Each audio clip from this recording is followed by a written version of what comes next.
Achievements are a thing I do not typically care for. Something like platinum trophies or the 100% beside a game's title never really meant much to me.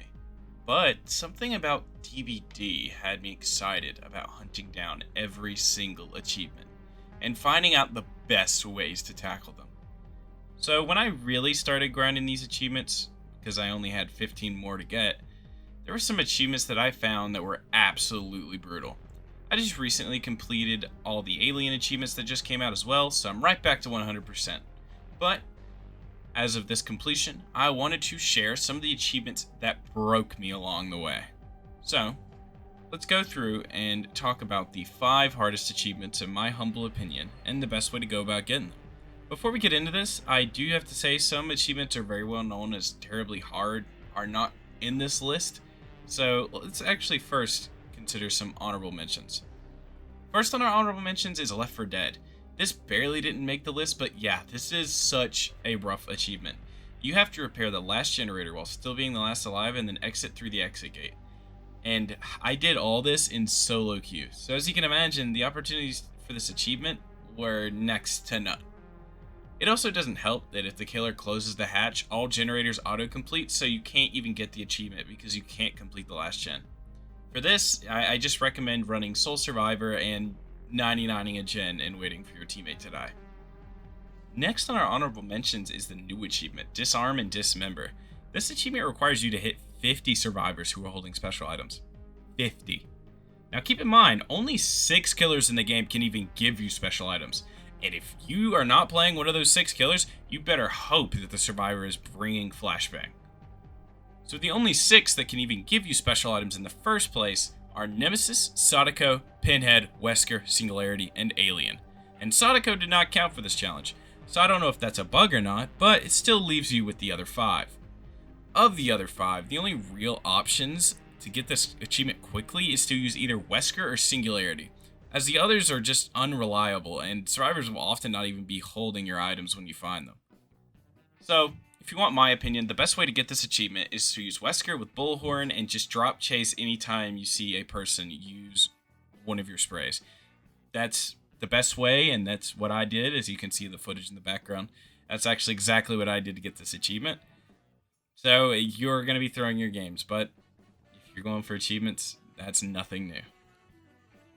Okay, our next honorable mention, and one that is special in this list because it's our only adept, is Adept David King. This is gotten actually some increased difficulty because this used to be not as bad because Dead Hard in its pre-nerf state, or I guess pre-nerf state, gave you full invincibility and distance, so it made you better in chase. But now, on top of No Mither, you have to deal with an exhaustion perk that only gets use a total of twice. So, if you're going for this, I recommend either playing extremely immersed and hiding the whole game, or just hope your teammates do the objective for you and you can get out without getting touched. Last on our honorable mentions, it's a pretty controversial one. This one did not make the top 5. It's From the Void She Kills. You have to chain 3 blinks into a grab to get this achievement, and of course, removing the possibility of farming this achievement, which is, why I put it on the honorable mentions in the first place. This achievement is required that you run Tinker and have a survivor that is either very unaware on a generator, exit gate, or totem.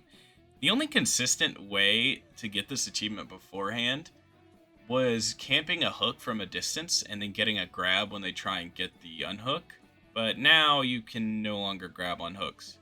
At this point, just run Tinker, maybe Trail of Torment, Plaything, and just hope for the best. There's not much you can do. If you get lucky once, you get the achievement, and that makes it a lot easier than some of the ones we are going into later. Alright, now it's time for the actual list. We're getting into the meat. Kicking it off of one of the most infamous achievements in the game. The one that everyone, even people who don't care about achievements, started going for. Evil Incarnate. I know you might think I'm a little insane for putting Evil Incarnate on the lowest spot on this list, but Evil Incarnate only takes one game to go well, and more often than not, you'll eventually get survivors that don't know what they're doing and don't know about the generator or locker tricks, and you'll just be able to kill them all. Now, I'm not saying this is an EV achievement. It did make the list for a reason, but my reasoning for the others being above it should be understandable why I put this one down here. For this achievement, I do recommend just running Tombstone Piece, play with your food, and some info perks. Just hope for the best. Just go in there. You know, you just gotta kind of grind out games, and eventually you'll get survivors where you can pretty easily get the 4K Mori. Our next one is an achievement that absolutely broke me, like no other. Bless you. This achievement has become the bane of my achievement hunting journey. It was the one that almost made me drop my journey entirely. For this achievement, you have to bless 20 hex totems. 20 hex totems. And if that already sounds like a lot, trust me, it's far worse than it sounds. First off, blessing a hex totem takes a whopping 28 seconds to do. This gives the killer plenty of time to go look to defend their totems. The biggest issue, however, is that basically no one runs hexes in the current meta. Almost every game I would play would be some combination of pop, pain res, lethal, barbecue, and bamboozle, with maybe some other perks scattered here and there. But there were never any hex perks, and that is the main reason that this just kept being difficult, because on top of having the killer run a hex, you still have to get that 28-second time where you can actually bless it, and you have to hope that your teammates don't cleanse it. You have to hope that this hex isn't ruined and your teammate dies. You have to hope that the only hex they have isn't Noed and you just get smacked on top of the totem.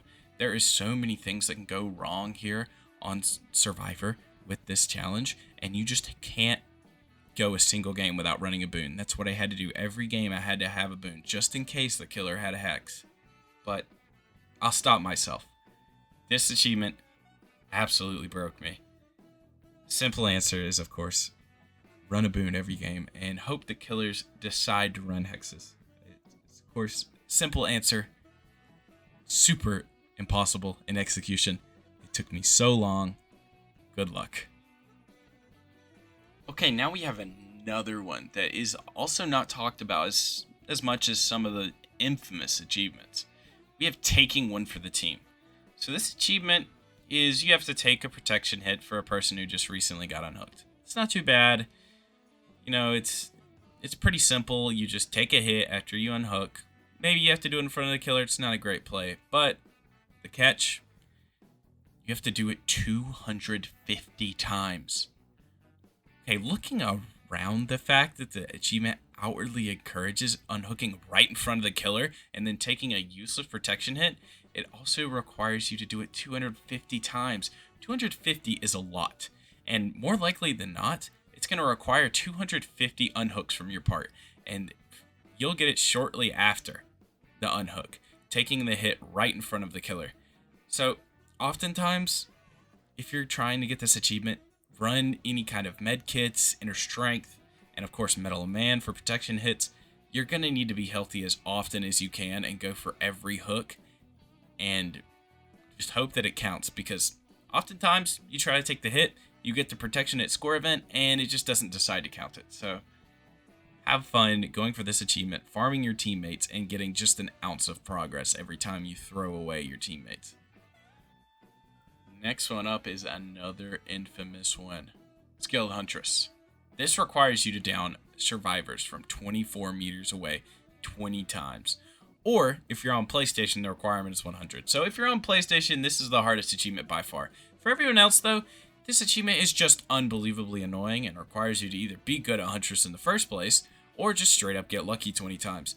There are some other easy ways that you can get progress towards this achievement, however. First off, you have to run Lethal Pursuer and Iridescent Head for the easiest results. Try to get hits on people early on and, see if you can actually get value out of Lethal Pursuer. If you don't, that's fine. Run some other info perks as well, some like Bitter Murmur or Discordance, just to give you an idea where survivors are. And one thing is very important for this challenge. When all generators are finished, find an exit gate that you want to camp, sit far away, 24 meters, so it counts for Skilled Huntress, hold a hatchet, and just stare at the gate. The second someone touches it, you just get the down, and then reload. Hopefully you're near a locker while camping this, and then wait for someone to pick them up, do it again. That is the best way I found to get a chain of free downs. Another way that you can get some more downs for this achievement is you can try and snipe them when they sit inside the exit gate, just teabagging on you because you were a trash huntress who got no downs the whole game. Overall, just get out there and do your best. There's a lot of ways to get progress on this achievement, and with Eerie Head, you only need one hit to gain progress on this achievement. So get out there and just hope you get lucky enough to get all 20. It really didn't take me all that long. I think holding on the exit gates is probably the best way to get some progress on this achievement, but you will have to play a lot of games and throw a lot of games to get this one. One last achievement.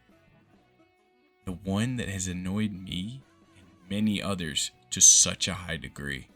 The one that requires you to play an unbelievable amount of RPD. Outbreak, breakout. So, this will require you to not only use an offering every game to send yourself to RPD, which is already a rough map that has like a 50-50 of escaping in the first place, you also have to be the one to escape by opening the exit gate. Okay, that's the issue right there. From experience, you will very rarely have a team that does well in RPD and solo queue. So, doing this 20 times is terrible.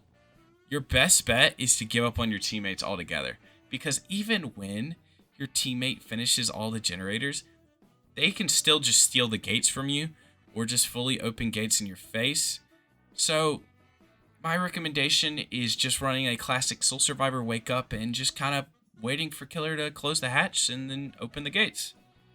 Otherwise, if your team does look like they're actually going to finish the last generator on a rare occasion, just stand right in front of that exit gate. Make sure nobody can even touch that gate before you do.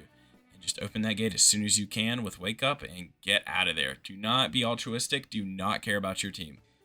There are my 5 achievements that I think are some of the most annoying and difficult in DBD. Tell me what you thought about this. There's some picks that I know just aren't as common in hard achievement lists. I think grind is a big factor for me when it comes to difficult achievements, but tell me, what did you think of the list? Do you have any other achievements that you thought should have been here? Because I know that a lot of people struggle with other achievements that some might just kind of forget about. Comment them down below, and tell me if you have Outbreak Breakout, how hard was it? How annoying was it? Because, oh man, I feel so sorry for you. Please, if you're listening and you aren't an achievement grinder and you're thinking about it, don't. It's not worth it. It's not worth it just for that bar to say 100%. Now go watch my other videos. See you in the next one.